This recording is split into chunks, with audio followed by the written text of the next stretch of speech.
Un message désespéré, envoyé par erreur, allait bouleverser 2 vies à jamais. Le SMS d'une enfant, implorant de l'aide pour acheter du lait à son petit frère, atterrit par hasard sur le téléphone privé d'un milliardaire. Un seul chiffre mal composé et 2 mondes allaient bien se rencontrer. Le désespoir a un son. Pour Chloé, 10 ans, c'était celui des pleurs affamés de son bébé frère Léo. Et le bruit de sa mère, raclant le fond d'une boîte de lait en poudre vide, avec seulement 341 € sur son compte courant et un avis d'expulsion collé sur la porte de leur HLM de Saint-Denis, la fierté de sa mère l'empêchait de demander de l'aide. Alors Chloé l'avait fait à sa place. Elle prit le téléphone de sa mère pour envoyer un SMS à son oncle demandant 40 €, juste de quoi acheter du lait pour Léo. Mais dans sa précipitation, elle se trompa d'un seul chiffre. À 5 kilomètres de là, dans la tour Vance, au cœur du quartier de la Défense, le téléphone privé d'un PDG implacable vibra sur son bureau. Un message d'un numéro inconnu venait d'apparaître suppliant qu'on aide un bébé nommé Léo. Chloé, 10 ans, retint son souffle, prête à sauver sa famille avec un simple message. Sa mère, Sarah Jensen, fixait l'avis d'expulsion scotché à la porte de leur appartement. Sa fierté était tout ce qui lui restait. Mais la fierté ne nourrit pas un nourrisson. Dans l'encadrement de la petite cuisine, Chloé observait sa mère. Les mains de Sarah tremblaient alors qu'elle tenait la boîte de lait pour bébé presque vide. Chloé la vit racler les parois pour en extraire la dernière poussière de poudre, puis verser trop d'eau dans le biberon. Dans le salon, Léo, 6 mois, gémissait dans son berceau. Ses pleurs étaient fins et affamés. Maman demanda Chloé d'une voix timide. Ses cheveux blonds étaient attachés en queue de cheval, désordonnée. Sarah sursauta surprise. Elle referma rapidement le biberon, dissimulant le liquide bleuâtre trop clair. « Ça va, ma chérie. Léo est juste grognon. »« Il a faim, maman, » répondit Chloé. Ce n'était pas un reproche. C'était un fait. Des larmes brûlantes montèrent aux yeux de Sarah. Elle détestait toute cette détresse, la pauvreté, le plan de travail écaillé, la peinture qui s'effritait, mais surtout la peur. Il ne lui restait que 341 € sur son compte courant. Ses clients de comptabilité indépendante s'étaient volatilisés et les quelques heures de ménage chez des particuliers ne suffisaient même pas à payer l'électricité. Au-dessus de la minuscule table à manger, une photo encadrée dominait la pièce son grand-père, le général Michel Lefebvre Janssen, héros de la Légion étrangère, un homme qui avait affronté l'ennemi et commandé des troupes avec honneur. Son regard sévère semblait la juger depuis l'au-delà. « Les Janssen ne plinent pas », disait-il toujours. On ne mendie jamais. « Je m'en occuperai, Chloé », dit Sarah d'une voix tendue. « Va lire ton livre. » Mais Chloé ne bougea pas. Elle avait vu l'avis d'expulsion. Elle savait que sa mère avait perdu son emploi de comptable il y a 2 mois. Elle savait aussi que son oncle Marc venait de partir à Lyon pour un nouveau travail. Pendant que Sarah berçait le bébé qui pleurait, Chloé prit sa décision. Elle s'approcha du sac usé de sa mère, attrapa le téléphone et chercha le numéro de son oncle tout juste enregistré. Ses petits doigts tapèrent avec détermination. « Tonton Marc, c'est Chloé. Maman n'osera pas demander, mais Léo n'a plus de lait. Peux-tu nous envoyer 40 €? Elle te remboursera vendredi après son ménage. Je te le promets. » Elle appuya sur « Envoyer » avant que son courage ne s'envole. Dans son bureau vitré dominant, Paris Arthur Vance, 45 ans, PDG du groupe Vance, ignora d'abord la vibration de son téléphone. Il menait une négociation hostile. Son bureau, un bloc de bois précieux, brillait sous la lumière froide de la Défense. Son costume valait plus qu'1 an de loyer pour Sarah. « Le conseil n'acceptera pas une valorisation plus basse », gronda-t-il. Son directeur financier, Vincent Thorne, se tortilla sur sa chaise. « Les chiffres sont fragiles. Si nous poussons trop, ils se retireront. » « Alors qu'ils se retirent, » répondit Arthur. il passa une main dans ses cheveux, poivre et sel. Il était las des réunions des chiffres et du penthouse vide où il rentrait chaque soir. Son téléphone vibra de nouveau avec insistance. « Excusez-moi », dit-il en coupant la parole à Vincent. Il prit l'appareil s'attendant à un message de son service juridique. Mais il lut ceci. « Tonton Marc, c'est Chloé. Maman n'osera pas demander, mais Léo n'a plus de lait. » Arthur fronça les sourcils, lut 2 fois, un numéro inconnu. Un SMS de détresse. Il allait le supprimer quand le nom Léo attira son attention. Une douleur traversa sa poitrine. Sa fille Émilie, disparue depuis 5 ans, avait un lion en peluche qu'elle appelait Léo. Il chassa le souvenir. Une coïncidence, sans doute. Pourtant, quelque chose dans cette supplique d'enfant le toucha une fillette de 10 ans, essayant de protéger sa mère. Il répondit brièvement. « Je pense que vous avez fait erreur. Je ne suis pas Marc. » Dans l'appartement, Chloé regarda l'écran. Son cœur se serra. Une réponse venait d'arriver. Sarah, qui berçait Léo, entendit le bip. « C'est qui, Chloé? »« Ton institutrice, je ne sais pas, » balbutia la fillette. Sarah posa le bébé et s'approcha. Elle lut la réponse, puis le message envoyé. Son visage pâlit de honte. « Chloé. »« Non, qu'as-tu fait? » s'écria-t-elle en saisissant le téléphone. « Tu t'es trompé de numéro. Tu as envoyé ça à un inconnu. » Les yeux de Chloé se remplirent de larmes. « Je voulais juste aider. » Léo avait faim. « Je sais, murmura Sarah en la serrant contre elle. La honte était si lourde qu'elle en avait du mal à respirer. Elle sentit le regard de son grand-père depuis la photo. Les Hansen ne plient pas. Ses mains tremblantes tapèrent une réponse. « Je suis profondément désolé. Ma fille a envoyé ce message par erreur. Veuillez le supprimer. Mauvais numéro. » Elle jeta le téléphone sur le canapé comme s'il brûlait puis enfouit son visage dans ses mains. Elle se sentait brisée, mère. Indigne, comptable, ratée, descendante indigne d'un héros. Arthur Vance lut ses excuses. Ma fille a envoyé ce message. Il aurait dû s'arrêter là.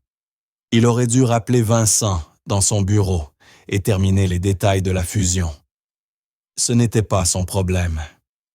Il en avait déjà assez des siens, mais l'image d'un enfant refusait de quitter son esprit, un bébé affamé, une mère désespérée. Il pensa à Émilie. Il revit les semaines passées à l'hôpital, prêt à donner chaque euro, chaque immeuble, chaque part de sa fortune pour un jour de plus. Sa richesse n'avait servi à rien. Puis, à sa propre surprise, il tapa un nouveau message. « Le bébé va-t-il bien ?» Le téléphone de Sarah vibra. Elle le fixa déconcertée. Pourquoi cet homme répondait-il encore? Son premier réflexe fut la peur. Elle avait entendu des histoires d'escrocs, de prédateurs sur Internet.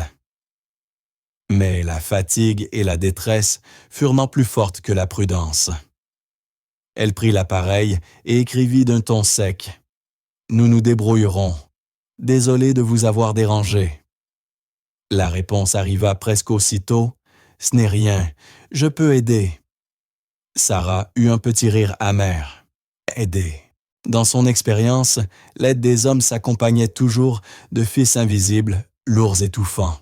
« Je n'accepte pas d'argent d'inconnu, » répondit-elle. Dans son bureau de verre dominant. La défense Arthur esquissa presque un sourire. Il respectait cela. Elle avait de la fierté. « Je m'appelle Arthur », écrivit-il. « À présent, je ne suis plus un inconnu. De quel lait Léo a-t-il besoin? » Sarah retint son souffle. Il était gentil, mais la méfiance persistait. « Pourquoi feriez-vous cela? Vous ne me connaissez pas. » Arthur regarda par la baie vitrée la silhouette argentée de Paris. Son directeur financier dirait qu'il fuyait le travail. Son ex-femme dirait qu'il était impulsif. Les deux auraient raison. Disons simplement que je sais ce que c'est que de s'inquiéter pour un enfant, écrivit-il, et que je suis en mesure d'aider. Laissez-moi simplement vous envoyer les 40 €. Le simple mot, s'il vous plaît, fit tomber une partie de son armure. Ce n'était pas un ordre, mais une demande. Sa fatigue décida à sa place. Léo recommençait à pleurer. « Gallia Kalisma » tapa-t-elle. « C'est le seul qu'il digère, le plus cher. » Elle détestait l'avouer. « Quelle est votre Lydia » demanda-t-il. Sarah hésita. Qu'avait-elle à perdre? Sa fierté était déjà en miettes. Si cet homme devenait inquiétant, elle pourrait le bloquer. Elle envoya son identifiant SJ Finance. Sa photo de profil n'était qu'un carré bleu avec les lettres SJ. Arthur ouvrit son application bancaire. Son doigt resta un instant suspendu au-dessus du clavier. 40 €. Il pensa au biberon d'eau claire que la mère de Chloé devait préparer à la honte qui transparaissait dans son message. 40 € ne résoudrait rien seulement 2 jours de répit. Ce n'était pas une question d'argent. C'était ce vide dans sa poitrine. C'était le fantôme d'une fillette au lion en peluche. Il tapa 500 € et valida. Le téléphone de Sarah vibra avec la notification. Elle ouvrit l'application, s'attendant à voir 40 €. Elle étouffa un cri, la main sur la bouche. Arthur Vance vous a envoyé 500 € via Lydia. Maman demanda Chloé depuis le couloir. Sarah s'effondra sur le canapé râpé. Muette. Les larmes qu'elle retenait depuis des semaines, le licenciement, le départ de son frère, l'avis d'expulsion jaillirent enfin. Elle pleura longtemps des sanglots silencieux et profonds, mêlés de honte et d'un effroi émerveillé devant cette bonté impossible. Elle reprit le téléphone, les doigts tremblants.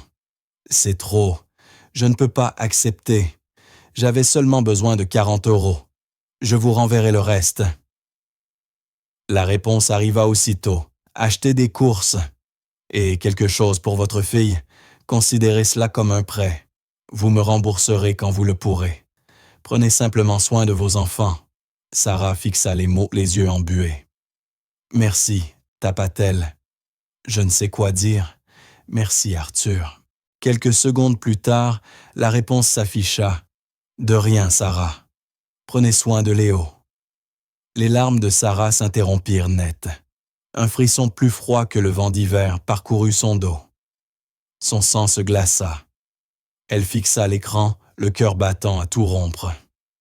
Elle remonta la conversation. Chloé avait mentionné le prénom Léo dans le premier message, mais jamais son propre nom. Jamais. Elle ouvrit en panique son compte Lydia. L'identifiant était bien SJ Finance, le nom affiché S. Jansen la photo, un simple logo bleu. Aucun moyen pour cet homme de savoir qu'elle s'appelait Sarah. « Maman, qu'est-ce qu'il y a ?» demanda Chloé, voyant la couleur quitter son visage. Sarah secoua la tête, essayant de respirer. « Qui est cet homme ?» murmura-t-elle. Dans son appartement de verre surplombant la capitale, Arthur Vance contemplait lui aussi son téléphone. Il n'avait pas voulu lui faire peur. « De rien, Sarah. Prenez soin de Léo. » Il avait tapé son prénom sans y penser. Lorsque la notification Lydia avait affiché S. Jansen, une curiosité soudaine l'avait poussé à agir.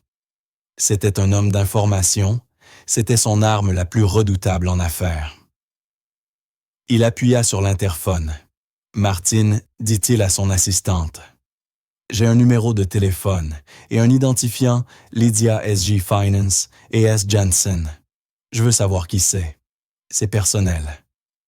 Soyez discrète. » Martine, son assistante depuis 20 ans, qui savait tout, d'Émilie acquiesça simplement. « Bien sûr, Monsieur Vance. » 5 minutes plus tard, un dossier apparut sur son écran. Le numéro était enregistré au nom de Sarah Jansen. Le compte Lydia, lié à une activité de comptabilité indépendante, désormais close. Une recherche rapide dans les registres publics révéla une adresse dans un quartier modeste de la banlieue nord, une voiture grevée d'un crédit, un récent licenciement d'un cabinet comptable et un nom de parent, général, Michel Lefer Janssen. Arthur se pencha en avant. Il connaissait ce nom. Tout le monde le connaissait. Le général Janssen était une légende, un homme d'une intégrité inébranlable, héros de la dernière Grande Guerre. Le propre père d'Arthur avait servi sous ses ordres. Il avait grandi, bercé par les récits de sa bravoure et surtout de son honneur. Et voici sa petite fille, réduite à supplier pour 40 € de lait.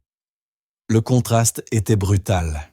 Il observa la photo jointe à son ancien profil professionnel, une femme fatiguée, mais au regard intelligent, tenant une petite fille blonde à ses côtés. Chloé. Il avait envoyé les 500 €. Puis, il avait cherché Mark Janssen dans la base RH du groupe Vance. L'entreprise venait tout juste d'acquérir une petite société technologique à Lyon. Et là, dans la liste du personnel, figurait un certain Mark Janssen. Il recoupa les numéros. Chloé s'était trompé d'un seul chiffre. Il n'avait pas eu l'intention d'en découvrir autant. Mais à présent qu'il savait, il ne pouvait plus détourner le regard. Les problèmes d'Arthur avec Vincent Thorne, son directeur financier, prenèrent de l'ampleur. Il soupçonnait Vincent de dissimuler des pertes et de détourner des fonds dans les comptes d'acquisition. Mais Vincent était malin et il contrôlait tout le département financier. Arthur avait besoin d'un regard extérieur, quelqu'un d'intelligent, d'intègre et de désespéré. Il avait voulu écrire « Prenez soin de Léo », mais son esprit était tourné vers Sarah Janssen et son prénom lui avait échappé. Il vit l'accusé de lecture, puis plus rien. Il l'avait effrayé. Idiot, marmonna-t-il pour lui-même. Il décida de lui laisser de l'espace, de laisser l'argent résoudre son problème immédiat. Demain, il lui proposerait une vraie solution. Dans le petit appartement de Saint-Denis, les 500 € déposés sur le compte Lydia de Sarah semblèrent presque une accusation. « Qui est-ce, maman ?» demanda Chloé d'une voix tremblante. « J'ai fait quelque chose de mal ?» ?»« Non, ma chérie, non. » Sarah la prit sur ses genoux, le cœur battant. « Tu voulais aider, c'est tout.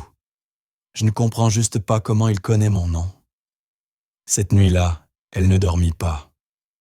Assise sur le canapé, elle veilla Léo endormi dans son couffin.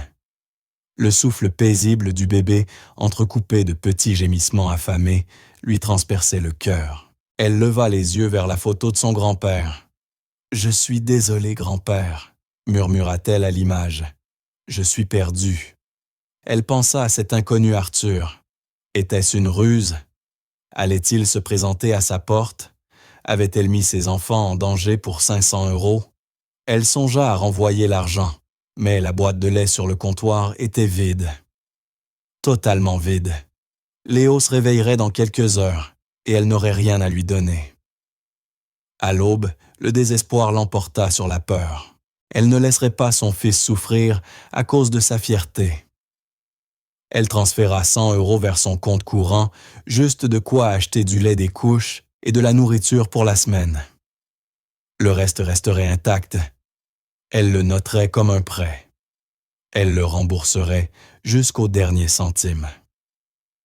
Elle habilla Chloé pour l'école, installa Léo dans son porte-bébé et sortit dans le froid du matin. Elle serrait ses clés en main, prête à aller au supermarché quand son téléphone vibra. Son estomac se noua. C'était lui. « Bonjour Sarah, j'espère que vous et les enfants allez bien. Je vous dois une explication. » Sarah resta figée, les doigts suspendus au-dessus de l'écran. Un autre message suivit. « Je suis désolé. Je n'ai pas voulu vous effrayer. Je m'appelle Arthur Vance. Quand votre compte Lydia a affiché le nom S. Janssen, ma curiosité a été piquée. J'admire beaucoup le général Michel Janssen. Je me suis demandé s'il y avait un lien. » Sarah eut le souffle coupé. C'était mon grand-père. C'était un grand homme. Mon père a servi sous ses ordres. Ce n'était pas ce à quoi elle s'attendait. La peur se dissipa, remplacée par de la confusion. Elle commença à taper. « Cela n'explique pas. »« Pas encore, » répondit-il aussitôt. Mais ceci le fera. Le numéro que votre fille voulait composer est à un chiffre près de celui d'un de mes employés, Mark Jansen. Mon frère, oui, il travaille aux ressources humaines d'une société que j'ai récemment acquise. Quand j'ai vu la coïncidence, le mauvais numéro, le nom Jansen, je lui ai demandé ce matin s'il avait une sœur nommée Sarah. Il s'est inquiété. Il m'a dit que vous étiez une excellente comptable licenciée récemment. Il a aussi mentionné votre fille et votre bébé. Sarah se laissa tomber sur le canapé. « Marc, murmura-t-elle. Tout cela n'était donc qu'une coïncidence. Une incroyable, insensée coïncidence. Le soulagement fut si fort qu'elle en eut la tête qui tournait. Ce n'était pas un prédateur, juste un homme, connecté. « Maman, on va être en retard, » dit Chloé en nouant ses lacets. « 1 minute, ma chérie. » Sarah avait les yeux rivés sur l'écran. Un autre message s'afficha. « Sarah, si je vous écris, ce n'est pas seulement pour expliquer. C'est aussi pour vous faire une proposition professionnelle. Mon groupe Vance est en pleine fusion complexe. J'ai besoin qu'un tiers vérifie certains dossiers financiers, quelqu'un de discret, sans lien avec mon service financier actuel. Quel genre de travail? Demanda-t-elle, son instinct comptable se réveillant. Un CDD de 3 mois. Je dois faire concilier des comptes d'acquisition. C'est confidentiel. Vu l'héritage de votre grand-père et les éloges de votre frère sur vos compétences, j'ai pensé à vous. La rémunération est importante et vous pourriez travailler depuis chez vous avec Léo. » L'esprit de Sarah s'emballa. Un travail, un vrai contrat d'audit à domicile. C'était trop beau pour être vrai. Une bouée de sauvetage. « Et les 500 €, demanda-t-elle, la fierté un peu piquée. « Une prime à la signature. Ou un cadeau d'un admirateur du général Jansen à une autre, ce qui vous mettra le plus à l'aise. Nous pourrons en discuter demain à 10 heures. Mon assistante vous enverra une voiture. Une voiture, un bureau, un emploi. Hier encore, elle diluait du lait en poudre. Aujourd'hui, un grand PDG qui connaissait son grand-père lui offrait une chance. « Pourquoi moi ?» tapa-t-elle. « Vous ne me connaissez pas. Je sais que vous êtes la petite fille du général Jansen, que vous êtes comptable et que vous avez trop de fierté pour demander de l'aide même quand vous en avez besoin. C'est exactement le genre de personne que je veux examiner mes comptes. » Il avait raison. Elle avait de la fierté. Et en cet instant, cette fierté lui disait de saisir cette chance pour s'en sortir comme son grand-père l'aurait fait. Chloé dit-elle d'une voix plus ferme qu'elle ne l'avait été depuis des mois. « On va acheter le petit déjeuner de Léo et ensuite, il faut que je me trouve une veste de tailleur. » « Pourquoi? » « Parce que ma chérie, répondit-elle en prenant le porte-bébé. Maman a un entretien d'embauche. Le lendemain matin, une berline noire arriva pile à l'heure devant leur immeuble. Sarah, vêtue de son unique blazer bleu marine, soigneusement repassé, sentit une vague de gêne l'envahir. Ses voisins, en route vers l'arrêt de bus, la fixaient. Elle installa Chloé dans son siège auto transféré depuis sa vieille voiture cabossée. L'intérieur sentait le cuir et la cire. Léo dormait à ses pieds dans son cosy. « Wow !» maman chuchota Chloé, les yeux écarquillés. « C'est une limousine? »« Non, ma chérie, juste une très belle voiture. » Le cœur de Sarah battait fort. Elle se sentait comme Cendrillon, avant minuit, consciente que tout cela pouvait s'évanouir. La voiture les déposa devant la tour Vance, un gratte-ciel de verre noir qui semblait percer les nuages de la Défense. Le hall vaste et silencieux était tapissé de marbre blanc. Un agent de sécurité, remarquant Sarah et les enfants, eut un moment d'hésitation avant qu'elle ne se présente. « Madame Jansen, Monsieur Vance vous attend. » 50e étage. La montée en ascenseur fut silencieuse et si rapide que ses oreilles se bouchèrent.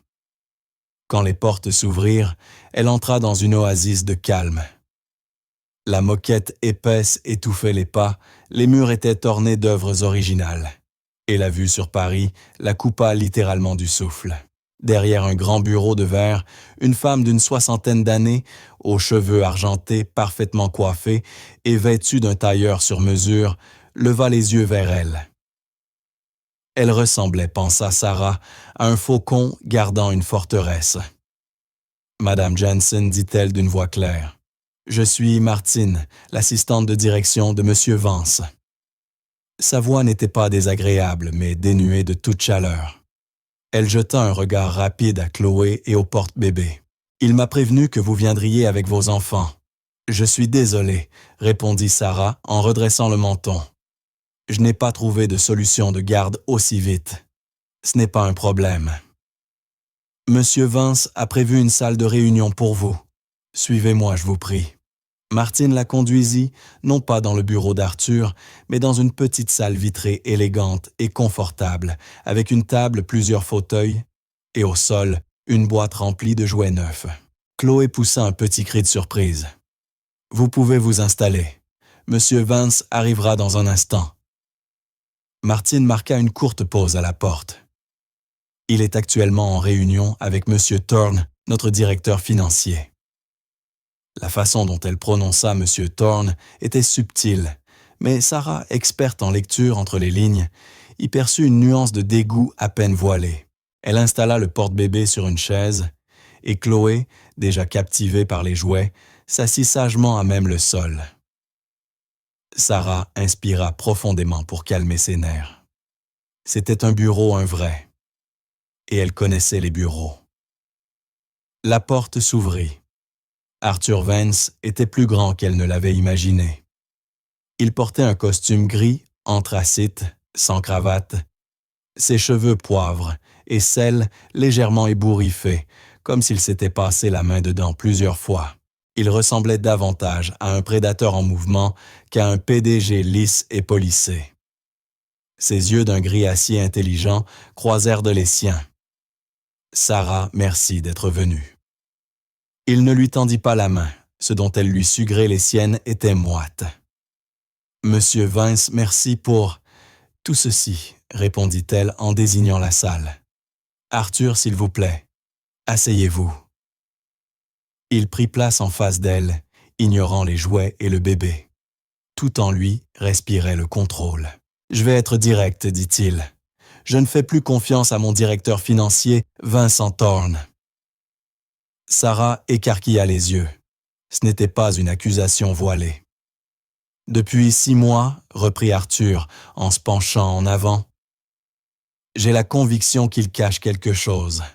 De petites incohérences, des bénéfices d'acquisition qui disparaissent sous des frais de restructuration ou d'intégration. Les chiffres sont impeccables, trop impeccables.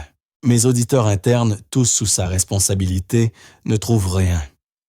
J'ai besoin d'un regard neuf, Dieu qui ne lui doive rien. » Il fit glisser une tablette vers elle.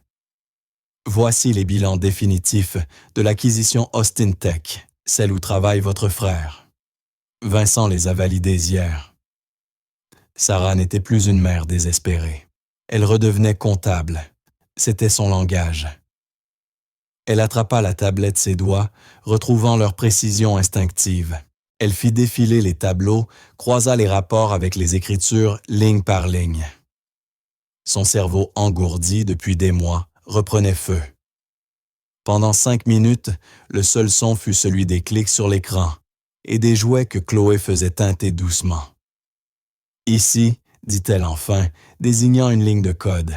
« Goodwill, intégration d'actifs. » Le montant était de 1,2 million, mais c'est enregistré comme dépense marketing, pas comme immobilisation. Ça le dissimule dans le budget opérationnel. On dirait un fonds de caisse dissimulé. Arthur la fixa. Il avait confié ce dossier à 3 auditeurs indépendants.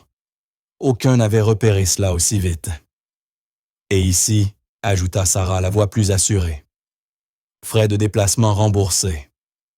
250 000 € sans justificatif détaillé, approuvé directement par le bureau de Vincent. Ce n'est pas de la négligence. C'est intentionnel. Arthur sentit pour la première fois depuis des mois une étincelle d'espoir. Elle était douée, très douée. C'est exactement ça, dit-il. Pourquoi ne pas simplement le licencier, demanda-t-elle en levant les yeux. Parce qu'il a tissé sa toile dans l'entreprise. Il contrôle nos lignes de crédit. Si je bouge sans preuve irréfutable, il me fera passer pour un PDG instable. Le conseil d'administration paniquera, l'action chutera, et il me fera remplacer. J'ai besoin du pistolet fumant. Je pense qu'il fait cela depuis des années, mais cette acquisition, il s'est relâché. Avant qu'elle ne puisse répondre, la porte s'ouvrit sans frapper. Un homme entra impeccablement vêtu d'un costume si ajusté qu'il semblait peint sur lui. Beaux cheveux noirs, gominé sourire carnassier. Arthur, dit-il d'une voix douce comme du velours. On m'a dit que tu étais ici. J'ai les projections trimestrielles que tu... Il s'interrompit. Son regard glissa sur Sarah, puis sur Chloé, puis sur le bébé. Son sourire se figea, remplacé par une curiosité condescendante. Vincent, dit Arthur d'un ton neutre. Voici Sarah Jansen. Elle mènera l'audit externe de l'acquisition Austin. Le regard de Vincent se durcit tranchant. Un audit. Je n'étais pas informé qu'on faisait appel à un consultant. Une nouvelle précaution, répondit Arthur avec aisance. À la demande du conseil, Mademoiselle Jansen nous vient très recommandée. Vincent conserva son sourire, mais ses yeux étaient glacés. Il la jaugea de haut en bas, son tailleur modeste, ses traits tirés. Il ne vit aucune menace. Juste une femme égarée dans un monde qui n'était pas le sien. Madame Jansen, dit-il son nom dégoulinant de mépris, un plaisir. Mon équipe vous fournira tout ce dont vous avez besoin. Il ajouta faussement aimable. Même si je dois le dire, nos comptes sont irréprochables. Vous risquez de vous ennuyer. Je verrai cela moi-même. Monsieur Thorne, répondit Sarah d'une voix calme mais ferme. Le changement d'atmosphère fut instantané électrique. Le sourire de Vincent se crispa. Il avait espéré l'intimider. Elle ne fléchit pas. Bien sûr, dit-il enfin. Il déposa son dossier sur la table. Arthur, mes projections. Puis il sortit la porte se refermant doucement derrière lui. Sarah laissa échapper une respiration qu'elle ne savait pas retenir. « Vous voyez maintenant, » dit Arthur à voix basse. « Il est dangereux, » murmura Sarah.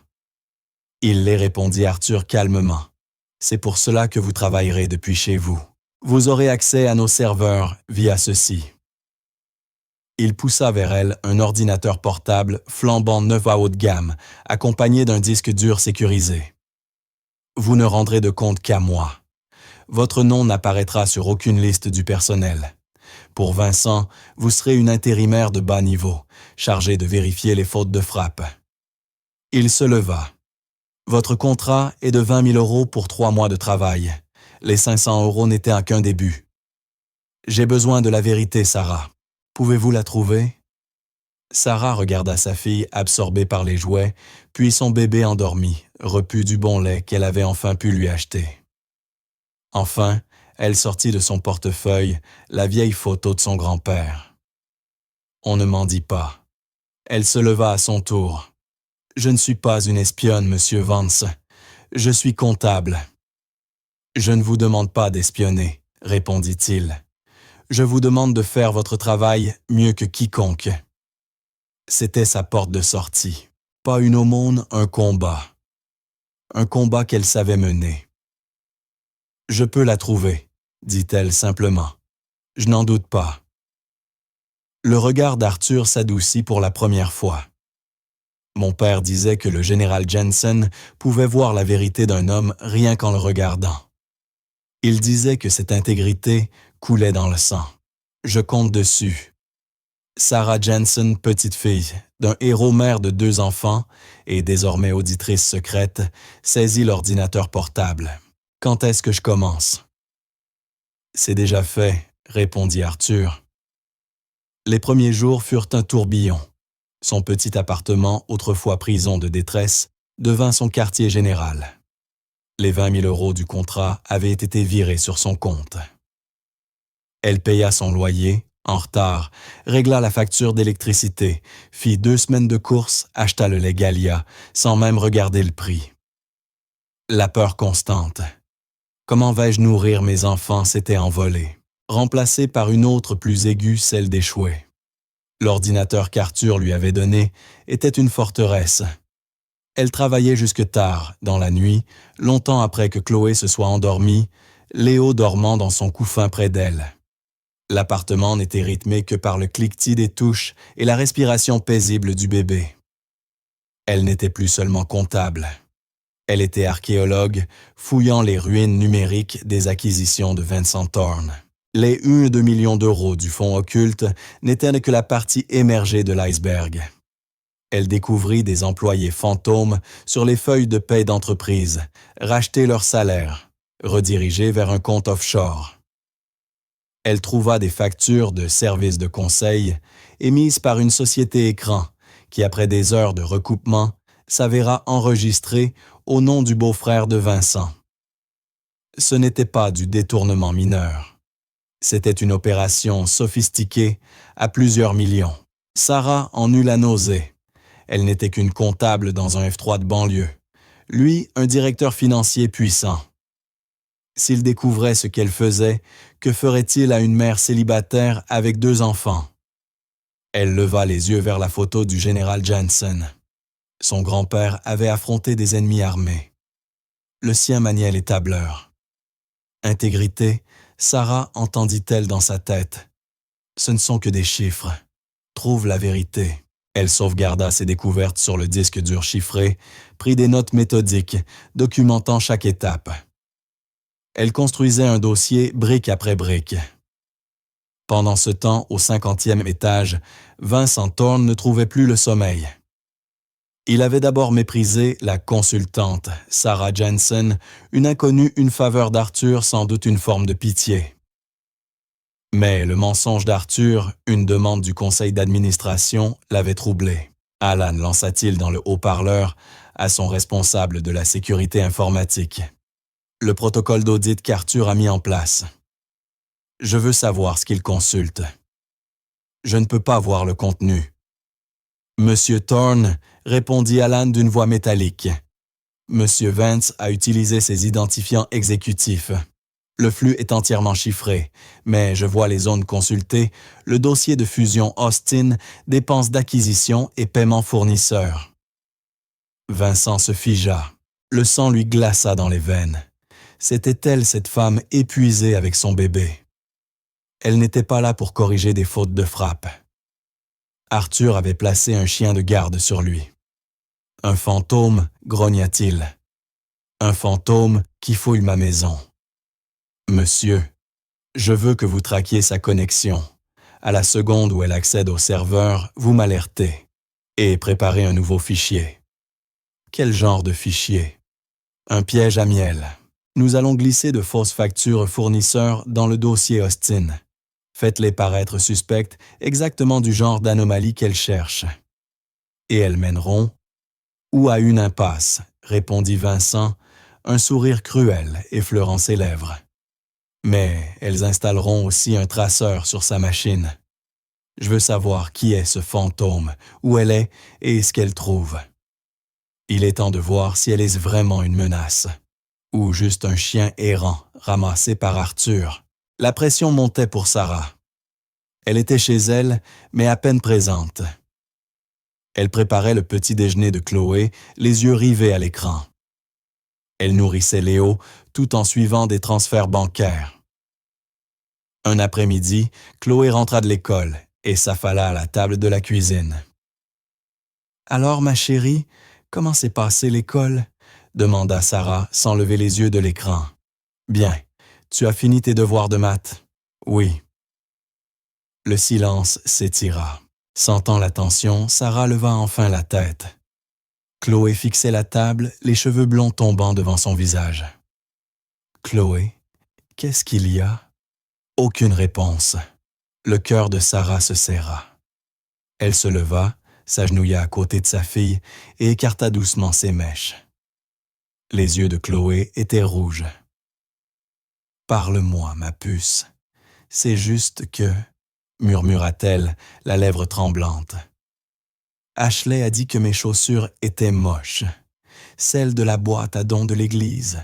Tout le monde dans ma classe a des baskets lumineuses neuves. » Sarah sentit son estomac se nouer. Les chaussures. Elle avait payé le loyer, acheté la nourriture, mais pas de vêtements. Elle avait été tellement absorbée par les 40 millions envolés qu'elle n'avait pas vu la honte silencieuse de sa propre fille. Et la sortie au musée reprit Chloé d'une voix brisée. « Le mot est dans mon sac, c'est 30 €. J'ai dit à Ashley qu'on n'irait pas. Elle a ri.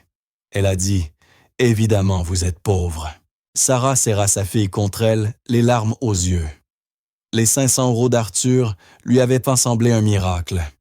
Le contrat de 20 000 €, une bouée de sauvetage. Mais c'était ça la réalité. Les blessures de la pauvreté ne guérissent pas du jour au lendemain. « Oh ma chérie, je suis tellement désolée, » murmura Sarah en serrant Chloé contre elle. « Tu as raison, j'ai été trop occupée. Mais tu sais quoi? » Elle essuya les larmes de sa fille, la regardant droit dans les yeux. « Tu vas aller à cette sortie scolaire. Et demain après l'école, on ira au centre commercial. Tu auras les baskets lumineuses les plus voyantes qu'ils ont. » Les yeux de Chloé s'écarquillèrent. Vraiment, vraiment. La détermination de Sarah se transforma en acier. Ce n'était plus seulement une question d'intégrité. Ce n'était plus seulement une affaire entre elle et Arthur Vance. C'était aussi à propos d'Ashley, de cette sortie à 30 €, de ses chaussures lumineuses. Vincent Thorne ne volait pas qu'une entreprise. Il volait l'enfance de sa fille. « Je te le promets, Chloé, les choses vont changer. » Cette nuit-là, elle avait besoin de réfléchir et surtout d'informations. Elle appela son frère. Sarah s'exclama à Marc, sa voix pleine d'énergie, déjà teintée d'un accent lyonnais, tirant vers le sud. « Comment tu vas? »« Ça va, » répondit-elle doucement. « Et toi, le nouveau poste? »« J'adore. Franchement, Serette, c'est la meilleure décision de ma vie. L'entreprise est incroyable.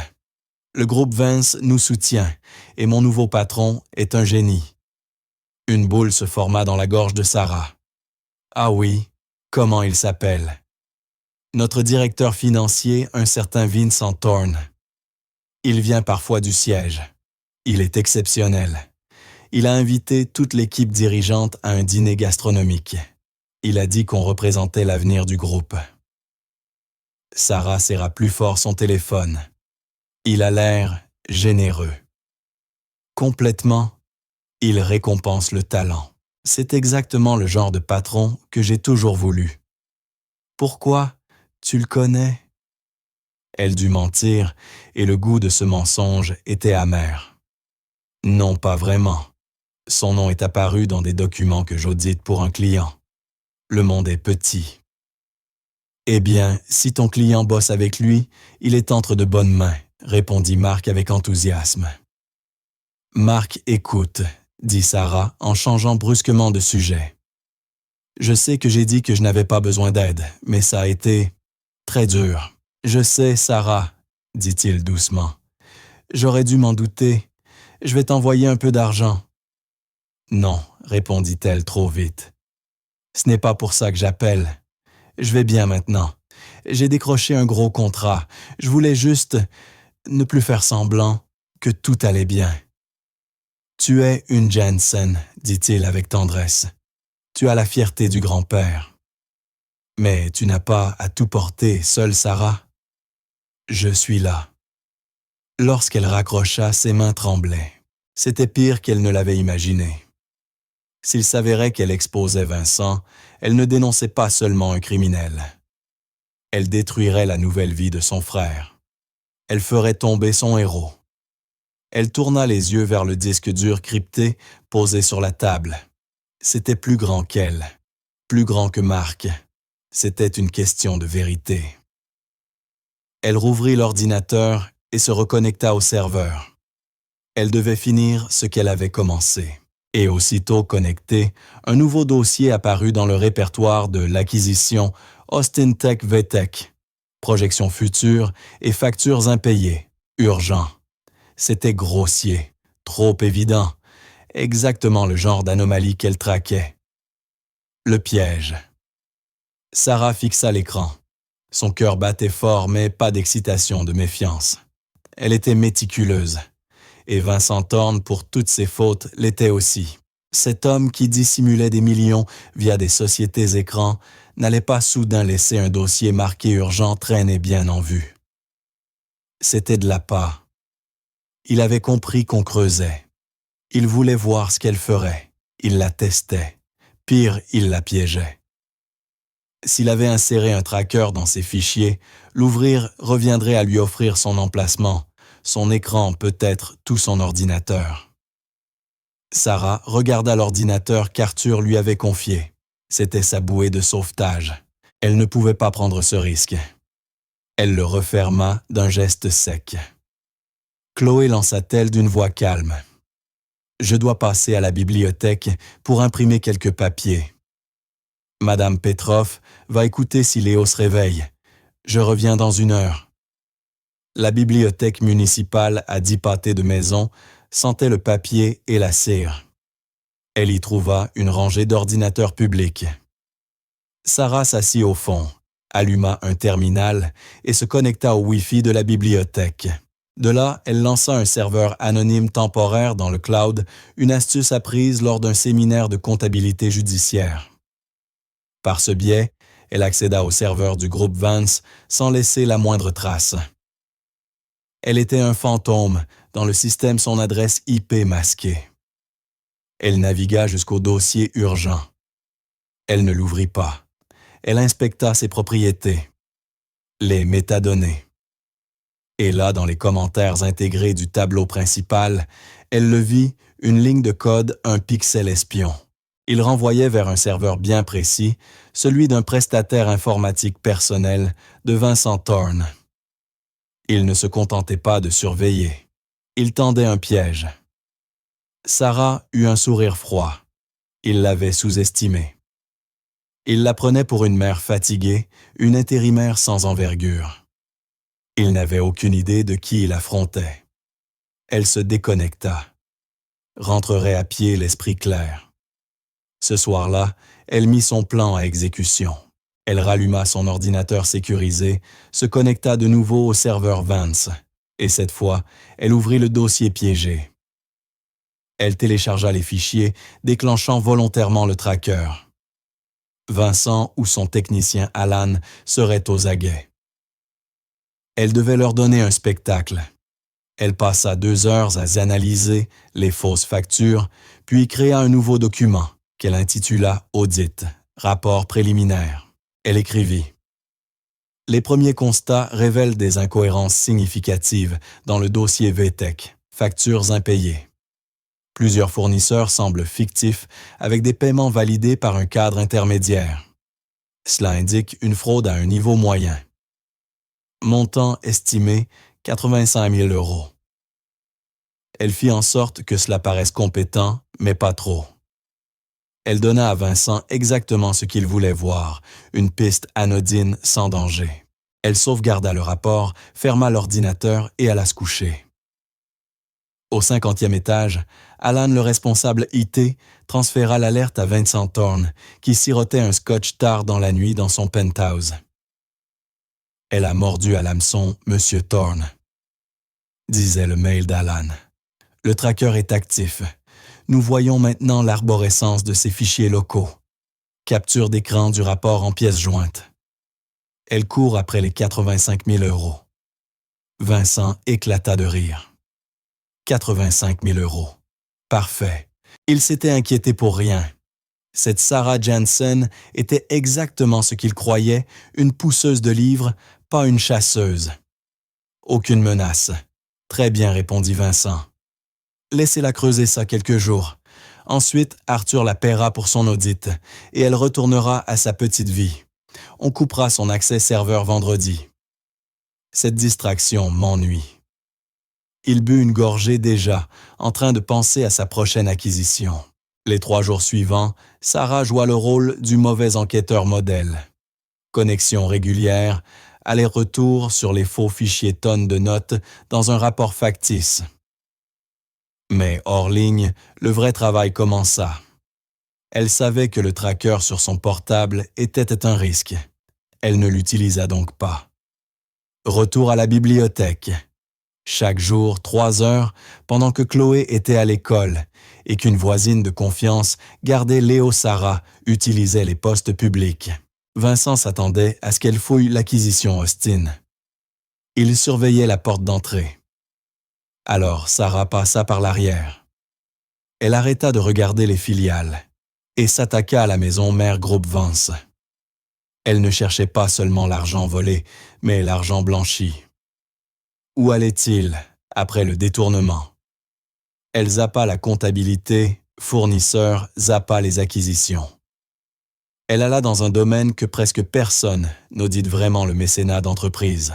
Le groupe Vance donnait des dizaines de millions d'euros par an, excellente communication. Elle sortit la liste, mère des dons, l'opéra, le ballet, l'hôpital des enfants, tout semblait légitime. Puis elle croisa les dates de dons avec les dates des acquisitions pilotées par Vincent 10 janvier, clôture de l'acquisition Austin. 12 janvier, Vincent autorise un virement de 1,2 mesuro depuis un fonds de restructuration, Austin. 14 janvier, le groupe Vance fait un don de 1,2 € à la Trident Maritime Foundation. Le montant correspondait au centime près. Le sang de Sarah se glaça. Elle n'avait jamais entendu parler de cette fondation. Elle chercha dans le journal officiel des associations et sur Infogreffe, rien. Registre européen, rien. Une coquille vide, une très bonne. Dernière vérification, les documents de création. Elle les trouva, déposés aux îles Caïmans. Le président déclaré était un avocat, mais le signataire habilité sur le compte, l'homme qui contrôlait l'argent, s'appelait Vincent Thorne. Il ne se contentait pas de voler, il faisait transiter l'argent par la philanthropie de l'entreprise, faisait passer le vol en déduction fiscale, puis envoyait le tout vers un compte offshore. Pas seulement une caisse noire, une porte-tambour. Elle sauvegarda tout sur le disque dur chiffré, virements enregistrements, des cailles en pages de signature. Elle tenait le pistolet fumant la balle, les empreintes. Elle prit son téléphone et écrivit à Arthur « J'ai tout ». Il blanchit via les comptes de mécénat. « J'ai les numéros de compte. Il faut se voir. Pas à vos bureaux. Pas chez moi. Demain, 9 heures. Au café, au coin de la rue du Faubourg Saint-Denis et du boulevard de Magenta. Venez seul. » Le lendemain après-midi, en sortant de la bibliothèque, Sarah ne rentra pas directement. Elle passa à la banque, retirer 100 €, puis au centre commercial. Chloé la rejoignit après l'école, encore empreinte de cette tristesse résignée. « On fait quoi ici, maman? »« Tu vas voir. » Elles entrèrent dans une boutique pour enfants. « Vas-y, » dit Sarah en désignant le mur de basket. « Quoi choisis? Celle que tu veux. » Les yeux de Chloé s'agrandirent. Elle pointa du doigt la main légèrement tremblante. Celles-là, elles étaient incroyables, d'un rose éclatant, couvertes de paillettes avec des papillons lumineux en plastique sur les talons. Les chaussures les plus délicieusement kitsch que Sarah ait jamais vues. Bon choix. 10 minutes plus tard, Chloé sortait du magasin. À chaque pas, ses pieds clignotaient rose et blanc. Elle ne marchait plus, elle martelait le sol pour voir les lumières. Un immense sourire illuminait son visage. « Ashley va halluciner », souffla-t-elle fascinée. Sarah lui prit la main. Ce n'étaient que des chaussures, mais c'était aussi une promesse. Elle avait dit à Chloé que les choses changeraient. Elle tiendrait parole. Elle en avait fini avec la peur, en fini avec la misère. Elle était la petite fille du général Jensen, et demain, elle partait en guerre. Le café du Faubourg Saint-Denis avait des banquettes en sky, craquelé un long comptoir en formica et une serveuse qui semblait y travailler depuis l'ouverture. Odeur de café noir et d'oignons qui rissolent. Le dernier endroit où l'on chercherait un PDG milliardaire. Sarah arriva à 8h50. Elle prit une banquette au fond face à la porte. Léo dormait dans son cosy à ses pieds. Le disque dur chiffré dans la poche de son manteau, sa main posée dessus. À 9h pile, Arthur Vance entra. Il jurait avec le décor, son par-dessus sur mesure coûtait sans doute plus que le chiffre d'affaires mensuel du café. Il balaya la salle du regard, la vit, et s'assit face à elle. Il avait l'air épuisé, tendu. La serveuse arriva. « Pour vous. »« Un café noir, » dit Arthur. « Juste de l'eau, s'il vous plaît, » dit Sarah. La serveuse repartit. Arthur se pencha. « Vous avez dit que vous l'aviez. » Sarah ne répondit pas. Elle fit simplement glisser le petit disque dur sur la table. « Tout est là, dit-elle à voix basse. Il ne se contente pas de voler. Il blanchit. Il utilise les comptes de mécénat de l'entreprise. » Arthur plissa les yeux. Comment il a monté une coquille vide, une fausse fondation, Trident Maritime Foundation, enregistrée au Caïman, et il en est le signataire. Elle expliqua pas à pas comment l'argent sortait des fonds d'acquisition, puis était transféré pour le même montant vers la fausse fondation présentée comme un don caritatif. Et derrière l'entreprise, déduit fiscalement ce don, c'est-à-dire votre argent volé, et lui, il le récupère offshore. Sarah conclut, il vous vole, et il utilise vos propres livres pour obtenir une niche fiscale sur le vol. C'est presque brillant, d'une manière tordue. Arthur Vance s'adossa livide. C'était pire que ce qu'il avait imaginé. Détourner une chose. Mais cela, c'était une trahison fondamentale. Arthur avait toujours été fier des actions caritatives de son entreprise. C'était l'héritage de son père. Et Vincent en avait fait une blanchisserie personnelle. La serveuse apporta le café. Arthur fixa le liquide noir. « Comment avez-vous trouvé ça ?» demanda-t-il d'une voix grave. « Il vous surveillait. Mon responsable informatique m'a dit que son équipe avait placé un tracker. Il pensait que je courais après un fantôme de 85 000 €. Et vous les avez laissés le croire? » « Oui, » répondit Sarah calmement. « J'ai laissé mon ordinateur être observé. Le vrai travail, je l'ai fait à la bibliothèque municipale. Il me prenait pour une intérimaire idiote. Il m'a sous-estimé. » Arthur la regarda, vraiment regarda. La femme épuisée et nerveuse qu'il avait vue dans son bureau n'existait plus. À sa place, une analyste aux yeux froids et lucides. Il reconnut dans son profil une ombre du général Jensen, ce même regard clair, cette même droiture implacable.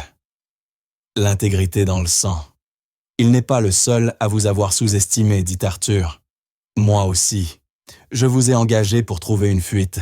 Vous avez découvert une conspiration. » « C'est un criminel. »« Monsieur Vance, » répondit Sarah. « Pas un simple détourneur, un fraudeur.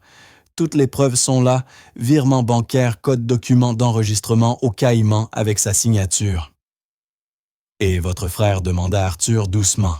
« Marc, il adore son nouveau poste. Il admire Vincent. » Sarah tressaillit. C'était la question qui l'avait tenu éveillée toute la nuit. « Mon frère est un homme bien, dit-elle d'une voix serrée.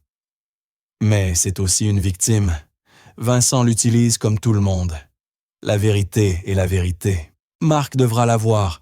Je ne laisserai pas ma famille servir de bouclier à cet homme. » Arthur acquiesça lentement. Une froide détermination s'installa sur son visage. Il avait hésité, il avait craint le conseil La Bourse, mais là, c'était personnel. Que faut-il faire? Convoquer une réunion d'urgence du conseil aujourd'hui. Pas dans la grande salle dans votre bureau privé. Il faut qu'il se sente en terrain connu. Qu'il entre dans une pièce qu'il croit maîtriser. Et alors, laissez-moi présenter mes conclusions. Il ne pourra ni fuir ni se cacher. Ce n'est que des chiffres, et les chiffres ne mentent pas. Arthur prit une gorgée de café. Amer brûlé parfait. Il sortit son téléphone. « Martine, dit-il, libérez mon agenda. Réunissez tous les membres du conseil dans mon bureau privé d'ici 2 heures. Dites-leur que c'est une question de survie pour l'entreprise. Et trouvez Vincent Thorne. Je veux qu'il soit là, immédiatement. » Il raccrocha et leva les yeux vers Sarah. 2 heures. Sarah hocha la tête, prit le siège bébé. J'y serai. Lorsqu'elle quitta le café, Arthur la regarda s'éloigner. Un simple SMS d'une fillette de 10 ans venait de sauver tout son empire. Vincent Thorne était furieux. On l'avait arraché à un déjeuner important. Une réunion d'urgence du conseil dans le bureau privé d'Arthur. Irrégulier, brouillon. Il lissa sa cravate en montant dans l'ascenseur privé. Cela ne pouvait être qu'une de ces crises d'angoisse qu'Arthur faisait depuis le début de la fusion. Comme d'habitude, il faudrait le calmer. Il eut un bref souvenir irrité, le problème Sarah Jansen. Il avait demandé à Alan de couper ses accès ce matin même. L'affaire était close. Il entra dans le bureau d'Arthur. La pièce sentait le bois ciré et la fumée de cheminée. Les membres du conseil 5 hommes et femmes d'âge mûr étaient déjà installés. Leurs visages exprimaient la confusion et la tension. Arthur dit Vincent avec son ton posé. « Qu'est-ce que c'est que ça? » « Vous avez fait venir tout le monde en urgence. »« Merci d'être venu, Vincent. Asseyez-vous. » La voix d'Arthur était froide. Il se tenait près de la cheminée, aux côtés de son assistante Martine. Et à côté d'elle, Sarah Jansen. Elle portait son blazer bleu marine, le même que lors de leur première rencontre. Elle tenait un siège bébé à la main. Et pourtant, elle semblait droite, calme, implacable. Le sang de Vincent se glaça. « Qu'est-ce qu'elle fait ici ?» lança-t-il la voix perdant de sa maîtrise. « C'est une réunion confidentielle, Arthur. Quel est le sens de tout ça? » « Voici mademoiselle Sarah Jansen, » répondit.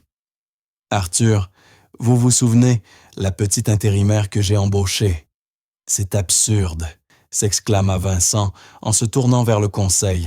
« C'est une consultante sans importance. Elle n'a rien à faire ici. Elle est la petite fille du général Michel Jansen, » dit Arthur. Le nom tomba comme une enclume. 2 membres du conseil avaient vent servi sous ses ordres. Ils se redressèrent aussitôt. Et, poursuivit Arthur, c'est la seule personne qui ait sauvé cette entreprise de la ruine. Vincent, nous sommes ici pour discuter de votre démission. Le silence tomba lourd, presque physique. Vincent rit un éclat bref, sec, nerveux. Ma démission. Arthur, vous perdez la tête. Sur quelle base? Mes projections sont parfaites. L'entreprise n'a jamais été aussi rentable. Vos profits, répondit Arthur, sont une illusion. C'est de la diffamation. Vous aurez de mes nouvelles, croyez-moi. Vous faites venir cette serveuse pour m'accuser. Il pointa Sarah d'un doigt tremblant. Une mère célibataire, fauchée que vous avez embauchée par pitié. Qu'est-ce que vous lui avez promis? Combien vous l'avez payé pour cette mascarade? Sarah s'avança. Elle posa calmement un petit disque dur, chiffré sur la grande table en acajou. « Je ne suis pas ici pour vous accuser de quoi que ce soit. »« Monsieur Thorne, » dit-elle d'une voix claire et posée, « je suis ici pour montrer les chiffres. C'est de la folie, » hurla Vincent. Silence. Vincent dit, « Eleanor Hayes, la doyenne du conseil. Laissez-la parler. » Pendant 20 minutes, Sarah parla. Elle brancha le disque dur au grand écran mural. Elle ne dramatisa pas. Elle ne leva jamais la voix.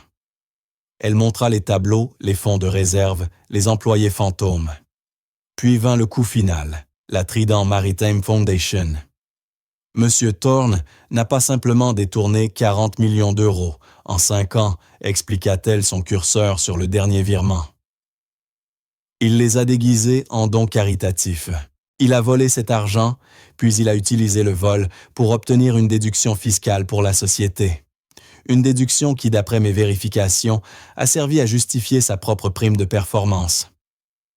Un membre du conseil laissa échapper un souffle choqué. « Elle ment », rugit Vincent, se levant d'un bond. « Les fichiers sont faux. »« C'est une pirate », hurla Vincent. « Les fichiers viennent de ton propre serveur. » Vincent, répondit Arthur d'une voix glaciale. « Elle a trouvé ceux que tu n'avais pas créés pour elle. Le faux dossier de 85 000 euros, joli à pas, mais elle est plus intelligente que ça. » Le visage de Vincent devint livide. Il comprit. Il était pris. Son regard paniqué balaya la pièce, aucun allié, seulement des visages fermés, écœurés. Il tourna les yeux vers Sarah. Il n'y avait plus que de la haine pure. « Toi, tu as fait ça ?» Il fit un pas vers elle. Arthur bougea, mais Sarah ne recula pas. « Tu te crois héroïne ?» cracha Vincent. « Et ton frère, Mark Ton, frère naïf et stupide? Il m'adore. Il adore son travail. Quand je tomberai, la division d'Austin tombera aussi. Il perdra tout. Tu n'as pas seulement ruiné ma carrière. Tu as détruit la tienne. Tu es comme ta mère, une ratée. Une pauvre ratée pathétique qui entraîne tout le monde dans sa chute. » Sarah le regarda sans peur, sans colère, seulement avec une profonde pitié. « Mon frère ira bien. »« C'est un Jensen, » répondit-elle calmement. « Nous, on ne ment pas, on ne vole pas et on n'échoue pas. » Puis elle se tourna vers le conseil. Les originaux de tous ces fichiers sont déjà entre les mains de l'avocat personnel de M. Vance. L'autorité des marchés financiers et la direction générale des impôts seront prévenus cet après-midi. Vos propres journaux de sécurité interne prouvent chaque étape de ma recherche. Tout est là. Vincent Thorne la fixa, le souffle court. C'était fini. La précision. La rigueur implacable de son travail parfaite. Il venait d'être démantelé, non par un rival, mais par une comptable à cause d'un SMS envoyé par erreur par une fillette. Il s'effondra dans son fauteuil muet. Vincent dit Arthur d'une voix d'acier. « La sécurité t'attend dehors. Tu vas être escorté hors du bâtiment. Ne rentre pas chez toi. La police t'y attendra. » 2 agents en costume entrèrent. Vincent Thorne fut escorté hors de la salle, le visage vide. Le silence qu'il laissa derrière lui était lourd. Les membres du conseil regardèrent Sarah qui rangeait tranquillement ses affaires, comme si elle n'avait pas décapité le numéro 2 du groupe. Eleanor Hayes, la doyenne du conseil, se leva lentement. « Mademoiselle Jensen, dit-elle d'une voix tremblante, j'ai siégé autrefois à une fondation avec votre grand-père. C'était un homme d'une intégrité rare. Il serait immensément fier de vous. »« Merci, madame, » répondit Sarah doucement. Elle ramassa le siège de Léo. Le bébé dormait encore paisible, comme si rien ne s'était passé. Sarah dit Arthur en s'avançant. Il avait l'air sonné. « Rentrez chez vous. Martine va vous organiser un chauffeur permanent. Prenez la semaine, prenez le mois. On doit tout digérer. Et il y a un poste à pourvoir. » Sarah hocha la tête. Trop épuisée pour parler. Elle n'était qu'une comptable, pas une bourreau d'entreprise. Lorsqu'elle sortit, les membres du conseil se levèrent. Ce n'était pas une ovation. C'était un salut.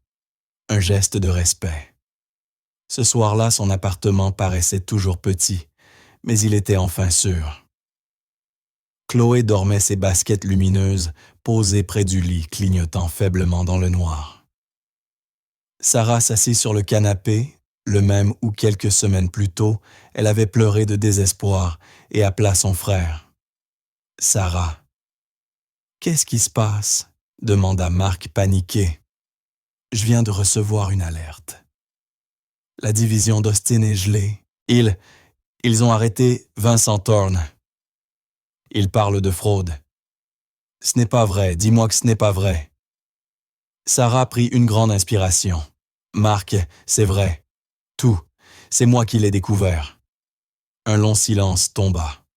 Toi, murmura-t-il enfin. Comment? Que veux-tu dire, toi? C'était un criminel, Marc. Il volait des millions. Il utilisait tout le monde. Toi compris. Je me sens idiot, dit-il, la voix brisée. Je t'ai dit qu'il était un héros. Je vais perdre mon travail, n'est-ce pas? Non, répondit Sarah d'une voix ferme. Tu ne le perdras pas. J'ai déjà parlé à Arthur Vance. La division d'Austin est solide. Elle a juste besoin d'un chef honnête. Il sait que tu es un homme bien.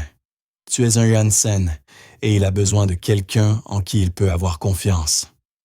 Silence. Puis doucement. Tu m'as sauvé, murmura Marc. Non, Marc. On s'est sauvés ensemble. Un mois plus tard, Sarah accompagna Chloé à sa nouvelle école, un établissement privé aux bâtiments de briques et aux pelouses vertes. Chloé, en uniforme, portait toujours ses baskets lumineuses qu'elle refusait d'abandonner. Elle courut vers un groupe de nouveaux amis, riant insouciante. Sarah la regarda s'éloigner souriante avant de marcher 2 rues plus loin, vers la tour de groupe Vance à La Défense. Elle prit l'ascenseur privé jusqu'au 50e étage. Elle passa devant l'ancien bureau du directeur financier, désormais vide, et entra dans un nouveau bureau vitré. Sur la porte, Sarah Janssen, directrice de l'audit interne et de la gestion des risques. Léo était inscrit à la crèche interne du groupe. Son nouveau salaire dépassait tout ce qu'elle avait jamais gagné. Sur son bureau, 2 photos, Chloé et Léo sur la première. Son grand-père, le général Jensen, en uniforme sur la seconde. Arthur frappa doucement à la porte. « Sarah, il faut que je m'habitue à tout ça, » dit-elle en regardant la vue panoramique. « Vous l'avez mérité, » répondit Arthur. « D'ailleurs, j'ai quelque chose pour vous, un cadeau d'inauguration. » Il lui tendit un petit cadre argenté élégant. Sarah le regarda. Ce n'était pas une photo. C'était une capture d'écran imprimée sur du papier de qualité. « Tonton Marc, c'est Chloé. Maman n'osera pas demander.